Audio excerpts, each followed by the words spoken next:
Arenberg, candidato à reeleição pelo PSB. Seja muito bem-vindo à redação do Destaque. Governador, muito obrigada pela sua presença aqui conosco. E já começando a nossa entrevista, o senhor é candidato à reeleição numa época em que boa parte do eleitorado, da população brasileira, se diz cansada com essa velha política, não é? O senhor é de um partido tradicional e já está há muitos anos na política. Qual vai ser a sua estratégia nessa eleição para tentar tirar esse estigma da população e, ao mesmo tempo, manter o seu eleitorado e conquistar novos eleitores a ponto de se reeleger ao Palácio do Buriti? Bom, boa tarde. É uma alegria poder estar aqui com vocês, nessa entrevista que é o Destaque. Eu me sinto muito à vontade para, depois de ter arrumado a casa, me colocar à disposição para avançar nas coisas que começamos a realizar e naquelas que não conseguimos realizar em função das condições econômicas do Brasil.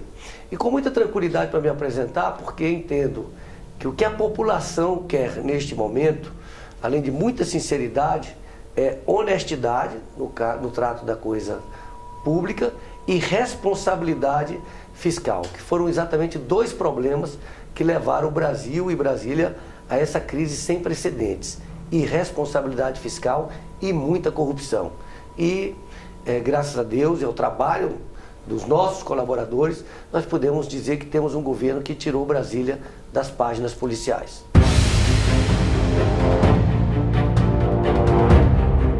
Principalmente nos últimos meses de 2017, nos primeiros meses de 2018, Brasília registrou um aumento significativo de casos de estupros e feminicídio. Como que o senhor vai trabalhar em um possível segundo mandato uma política pública de segurança para tentar diminuir esses índices na capital? O fato é que, tanto em relação aos crimes violentos, como em relação aos crimes contra o patrimônio, está havendo uma redução significativa em relação aos anos anteriores. Em relação aos homicídios, como já disse, nós tivemos em 2017 a menor taxa de homicídio dos últimos 29 anos. Em relação aos estupros, nós tivemos efetivamente um aumento no ano passado. Já esse ano existe uma redução em relação ao ano passado, mas grande parte disso, no nosso entendimento, é também em função de que as pessoas estão sendo mais encorajadas a denunciarem. E isso é muito importante, que as pessoas denunciem, para que a gente possa ter um conhecimento da real situação de gravidade, para que o Estado possa agir no sentido da prevenção, e também no sentido da punição. E é muito importante que essa é uma questão também cultural. É muito importante aí, todos nós temos que estar unidos, toda a sociedade tem que estar unida, as escolas têm que estar unidas, no sentido de a gente ter uma cultura de paz, uma cultura de respeito, e sobretudo para aquelas pessoas mais frágeis, como as mulheres, ou aquelas pessoas que, por sua opção sexual, muitas vezes são agredidas por isso, e isso é inadmissível numa sociedade moderna e democrática.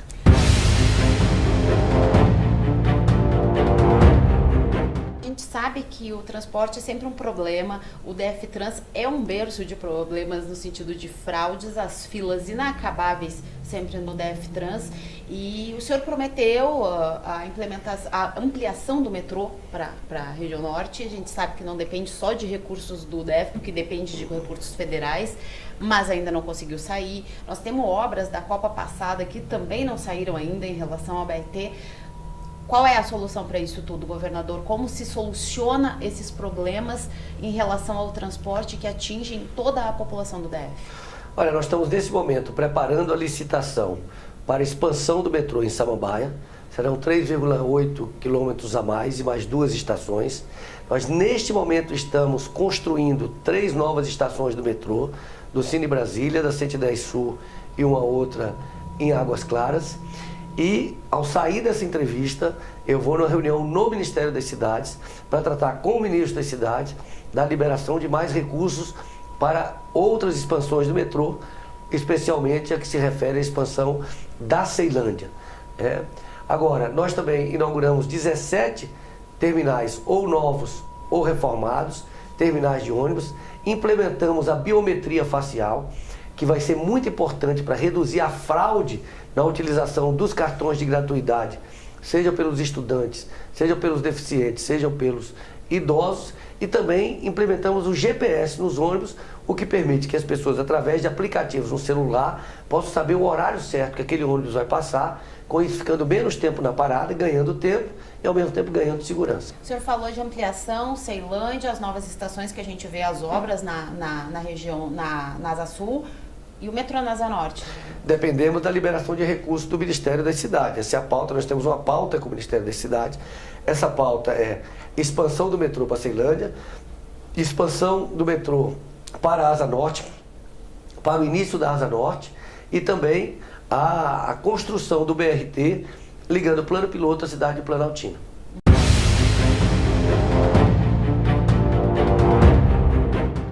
Governador, a gente está falando agora um pouquinho de educação.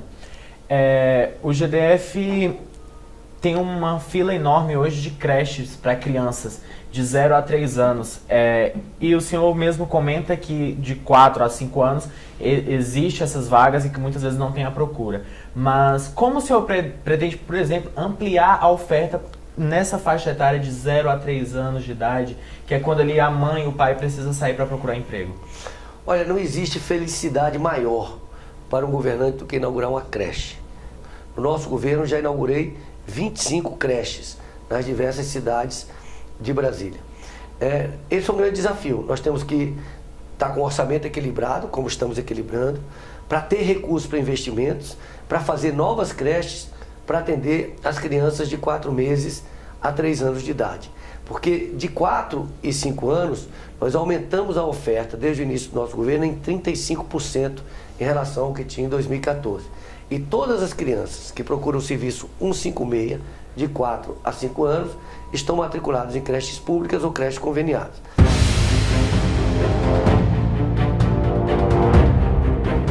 Saúde, governador. Falta de leitos, questão de medicamentos, a fila sempre ali daquela falta de medicamentos, uma hora tem um pouquinho mais, outra hora faltam outros. A gente sabe das filas das pessoas buscando o medicamento, que não há essa centralização, tipo, não tem como você chegar numa farmácia e buscar numa outra, tipo, ainda tem essa dificuldade. E também tem a PEC do teto dos gastos, que vai limitar ainda mais a destinação de recursos públicos, não só para o DF, quanto para todos os entes federativos. Qual vai ser a sua estratégia para na campanha, as suas propostas, e o que o senhor pretende, caso eleito nesses próximos 4 anos, para esses pontos de saúde aí, para solucionar esses problemas? Olha, a população que está nos assistindo agora, e se tem alguém que nesses últimos 3 meses precisou do hospital de base, ela já sabe qual é a diferença do modelo de gestão moderno, como do Instituto Hospital de Base, do modelo de gestão arcaico, como o que a gente teve até hoje. Quando o Instituto Hospital de Base foi criado, tinham 107 leitos fechados no hospital de base. Esses 107 leitos já foram reabertos. Tinham 6 salas de cirurgia funcionando. Hoje tem 11 salas de cirurgia funcionando. Já inaugurou uma farmácia nova. Já inaugurou um laboratório de alimentação parenteral. Foi o único hospital que não suspendeu cirurgia eletiva durante a greve dos caminhoneiros. Por quê? Por causa do modelo de gestão. É esse modelo de gestão que nós queremos levar para outros hospitais do Distrito Federal, sem nenhum prejuízo para os servidores públicos atuais. Além disso, quando a gente assumiu o governo, nós tínhamos 29% de cobertura da atenção da saúde da família. Hoje nós estamos quase com 70%. O esforço que nós fizemos de arrumação da casa permitiu que contratássemos só na saúde mais de 8 mil profissionais.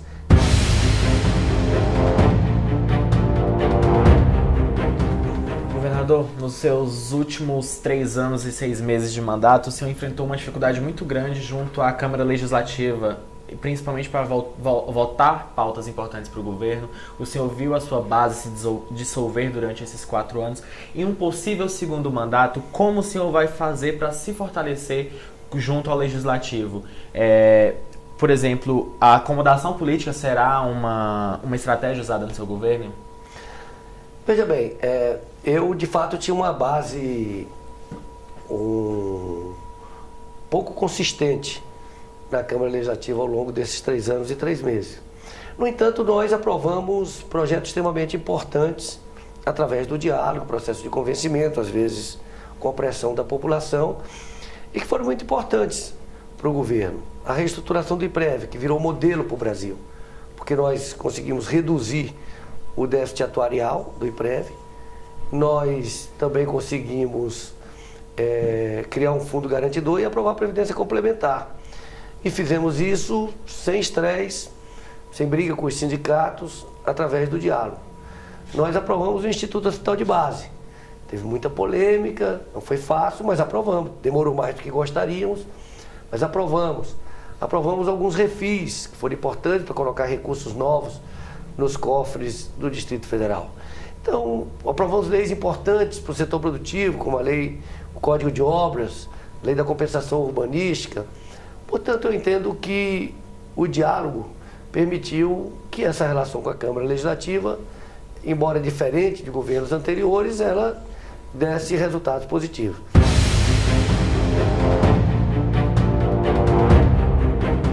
Centro Administrativo, governador, o famoso elefante branco de Brasília. O senhor recebeu esse presente no começo da sua administração, na verdade 31 de dezembro de 2014, e ele está lá fechado. E a gente sabe que tem um imbróglio judicial, que não tem como vocês tomarem parte daquela situação antes de que isso tudo se resolva. Mas qual é a sua expectativa para solucionar aquele edifício lá e talvez colocar em funcionamento? Primeiro, é importante que a população saiba que nós não pagamos nenhum real para as empresas do centro administrativo. Portanto, é que ele não teve custo até aqui para o governo do Distrito Federal na nossa gestão. É importante registrar também que nós não podíamos ocupar o centro administrativo por uma decisão judicial. Agora, nós estamos num diálogo permanente com o consórcio e com a Caixa Econômica Federal, que é a financiadora do empreendimento, para, dentro da legalidade, buscar uma alternativa para o centro administrativo. O que nós entendemos é que não é vantajoso para o governo de Brasília se mudar para o centro administrativo, que isso ia implicar uma despesa de 170 milhões de reais por ano.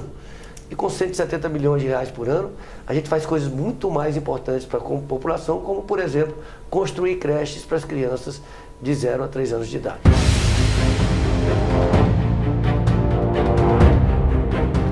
A população do DF, ela tem essa cultura do concurso público, é uma coisa muito forte, enraizada. E muito das críticas que o senhor sofreu por servidores públicos e tudo mais, por quem espera o concurso, foi essa redução, não é, de concursos ao longo desses 4 anos. O senhor pretende voltar de novo àquela cultura forte do concurso público em Brasília, ou acha que Brasília precisa de uma outra estratégia para a geração de emprego e renda? Não, Brasília sempre vai precisar de concurso público, você tem que renovar a administração pública. Os concursos têm que ser feitos na medida da necessidade do serviço público. Agora, é claro que Brasília também precisa desenvolver a sua vertente privada, né? Diversificar a sua economia, como estamos fazendo com o Parque Tecnológico, com o Biotic, com o Arenaplex, que pretendemos transformar o estádio no grande centro de cultura, de esporte, de entretenimento, de lazer, de turismo, e outras atividades que vão promovendo o desenvolvimento econômico da cidade. Mas nós estávamos impedidos no início do governo de fazer concurso, porque recebemos o governo com os limites da Lei de Responsabilidade Fiscal, de gasto com pessoal ultrapassados. Arrumamos a casa e estamos fazendo novos concursos e chamando novos concursados. Isso nos permitiu chamar os concursados da saúde e de vários outros concursos que tinham sido realizados, como da Polícia Civil, do Sistema Socioeducativo, do Sistema Penitenciário, da Cultura, do PROCON, do metrô, e estamos fazendo vários outros concursos.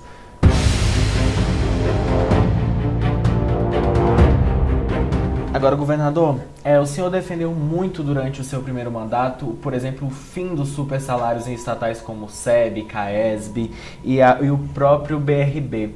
O senhor pensa em privatizar essas estatais? Como que o senhor verifica o rombo que essas empresas vêm tendo ao longo dos últimos anos? É importante dizer o rombo que essas empresas vinham tendo antes do governador Rodrigo Hollenberg assumir o governo, porque mudou completamente. E nós demonstramos que é possível administrar as empresas estatais de forma pública, de forma responsável. Privatização dessas empresas, então, não faz parte do seu plano de governo? Não está em debate nesse momento. Nesse momento é a recuperação dessas empresas que prestem, como estão prestando, um bom serviço público. Eu quero chamar a atenção aqui para quem está nos assistindo nesse momento, ou quem vai nos ler, compare a situação de Brasília com Rio de Janeiro, com Minas Gerais, com Rio Grande do Sul, que são estados grandes, estados ricos, que estão parcelando salários até hoje, estão atrasando salários. E aqui o servidor público sabe que ele está recebendo o seu salário em dia, ele recebe o seu 13º no salário do mês do seu aniversário, e nós estamos pagando os fornecedores e os prestadores de serviço em dia, e a cidade está de pé. É importante registrar que eu assumi o governo e peguei a maior crise econômica da história do Brasil, peguei a maior crise política dos últimos 50 anos no Brasil, peguei a maior crise hídrica, crise ambiental da nossa história, e nenhuma dessas crises foi de responsabilidade nossa. E nós tivemos que enfrentá-las num período de grande adversidade econômica e política. E hoje Brasília é uma cidade que está de pé. Isso aqui me anima, com os alicerces feitos, de ter um novo mandato para dar continuidade às coisas que começamos e fazer muitas outras coisas que o ambiente econômico e político não nos permitiram fazer.